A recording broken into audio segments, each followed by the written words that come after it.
국민의힘 조수진 의원입니다. 후보자님, 네, 우리 헌법 11조는 모든 국민은 법 앞에 평등하다 이렇게 되어 있습니다. 네. 그렇죠? 네, 야당 대표라고 해서 특혜를 주장한다면 헌법 위반이죠. 모든 사건은 동일한 기준과 절차에 따라서 처리합니다.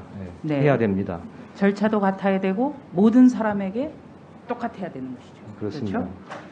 공소시효 완성이 눈앞에 있어서 조사를 하겠다는 것이 왜 전쟁인지 도무지 알 수가 없고, 이런 것이 왜 김건희 특검까지 들고 나오는 이유 도무지 모르겠습니다.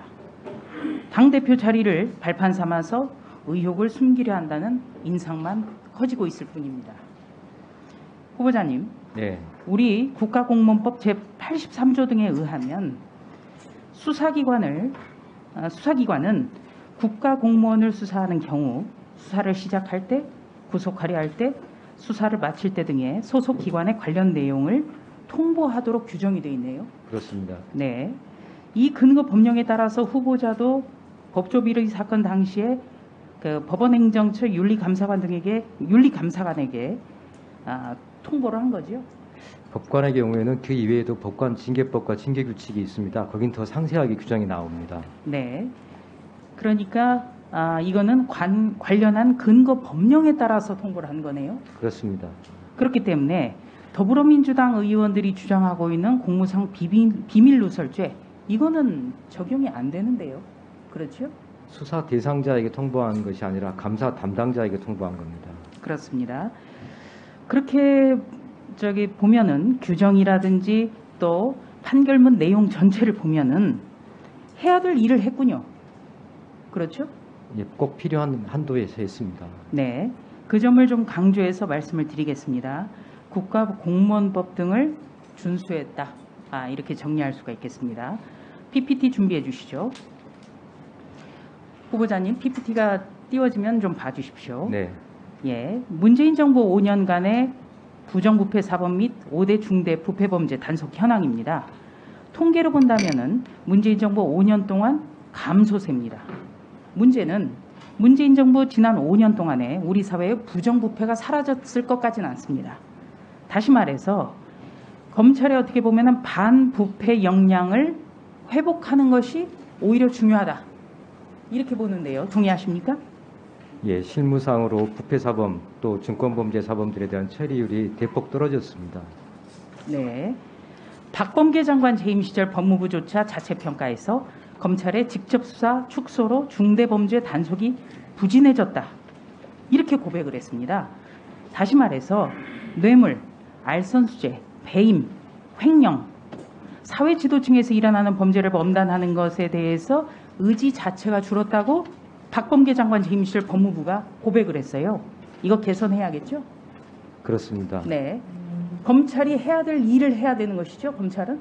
예, 해야 될 일은 해야 합니다. 네, 문재인 정부는 검찰의 직접 수사 범위를 6대 범죄로만 축소를 시켰고요. 전국 검찰청 146개 형사부 중에서 41개 형사부만 수사를 하도록 대폭 축소했습니다. 그것도 수사를 하려면 검찰총장의 승인을 받아야 됩니다. 이거 수사 사실상 가로막는 것이고, 어떻게 보면은 자칫 정권의 입맛대로 수사가 이루어질 수 있는 길을 터놨다고 생각하는데 어떻게 보십니까? 예, 저희가 수사를 무한정 확대하는 것이 아니라 반드시 필요한 수사, 꼭 해야 될 수사에 역량을 집중하도록 하겠습니다. 네, 전국 검찰청 146개 중에 41개 형사부만 수사를 한다. 그렇다면 이 41개 형사부가 없는 곳에 그런 비리는 어떻게 되는 건가? 저는 굉장히 좀 의아해요. 문재인 정부와 더불어민주당은 이것도 부족했는지 이른바 검수완박 법안까지 일방적으로 강행해서 날치기 처리했습니다. 시행일이 이번 주로 코앞입니다. 후보자께서는 검수완박 법안에 대해서는 어떻게 생각하십니까?